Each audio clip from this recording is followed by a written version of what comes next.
Hello everyone, this is me Pooja and you are with Motherwell. The Where is your all access solution. आज हम जानने वाले हैं स्टैटिकल्स thermodynamic में classification of इनेंसिबल। अच्छा, आपको पता होगा इसका मतलब होता है कि अगर किसी एक चीज़ को हम बाय डिनोट, जैसे वाटर एक कंटेनर है, उसमें बहुत सारे वाटर मॉलिक्यूल्स हैं, हमें एक पर्टिकुलर एक चीज़ के ऊपर स्टडी करनी है और उसी एक चीज़ को एक तरीके से बल किया जाता है, उसी को हम लोग इनेंसिबल कहते हैं। On the basis of interaction of members of ensemble with the surrounding, हम उसको क्लासीफाई करते हैं तीन तरीक़ों से। ठीक है, एक होता है माइक्रो कॉनोनिकल, और दूसरा होता है कॉनोनिकल, और तीसरा होता है ग्रैंड कॉनोनिकल। जो माइक्रो कॉनोनिकल इसेंबल होता है उसमें वो आइसोलेटेड होता है। कैसा होता है कि हम मान सकते हैं उसमें जो आपका जो नंबर ऑफ पार्टिकल्स है, एनर्जी है, वॉल्यूम है, ये सब क्या है, फिक्स्ड है।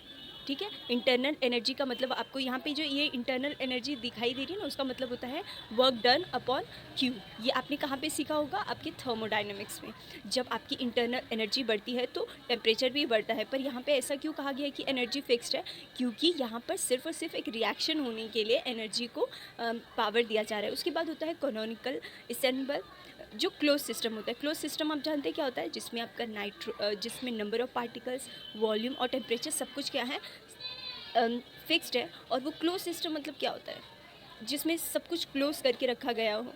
ठीक है, और आपका जो ग्रैंड कॉनोनिकल होता है, ओपन सिस्टम जिसमें होता है, उसमें माना जाता है कि आपका जो वॉल्यूम है, टेम्परेचर है और जो आपका यू है, वो सभी कुछ फिक्स्ड है। एक और चीज़ होती है कि इनको रिप्रेजेंट कैसे किया जाता है, ये तो पता होना चाहिए ना। और हमारी मैम ने कहा है कि हो सकता है ये भी आपको बनाने के लिए आ जाए। तो माइक्रोकोनोनिकल जो आइसोलेटेड सिस्टम होता है, उसमें क्या होता है, nitrogen number of particles, volume और एनर्जी आपकी फ़िक्स होती है। तो हमने डबल बनाया और सब कुछ फ़िक्स है, तो इसलिए हमने डबल वो अंदर से भी क्या किया है, प्लस को डबल हमने कर दिया। यहाँ पे सिंगल प्लस को रखा है, जिसमें आपके नंबर ऑफ पार्टिकल्स, वॉल्यूम और टेम्परेचर सेम है। और इसमें वॉल्यूम और टेम्परेचर तो सेम है, ठीक है, बट यहाँ पे सेम क्या नहीं है, यू।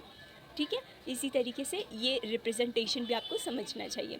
उसके बाद मैम ने एक क्वेश्चन कराया है कि कंसिडर करिए एन एक पार्टिकल है at a temperature T, pressure, volume and the canonical system, जो कि यू है, having the energy E, the parameter that are kept constant for the canonical ensemble. तो वो किसके लिए होगा, आपको क्या क्या, एन जो पार्टिकल है, एन हमने यहाँ पे क्या देखा था, जो एन है, ई है और एनर्जी, एन, वी और एनर्जी जो रहते हैं ना, सेम रहते हैं, फिक्स्ड रहते हैं, तो वो क्या होता है, माइक्रो होता है। जिसमें एन है, वी है, पर टी क्या है, टी सेम है, टेम्परेचर, और इसके बाद वी और टी रहता है, वी और टी क्लोज्ड में, और ग्रैंड में आपका वी टी यू।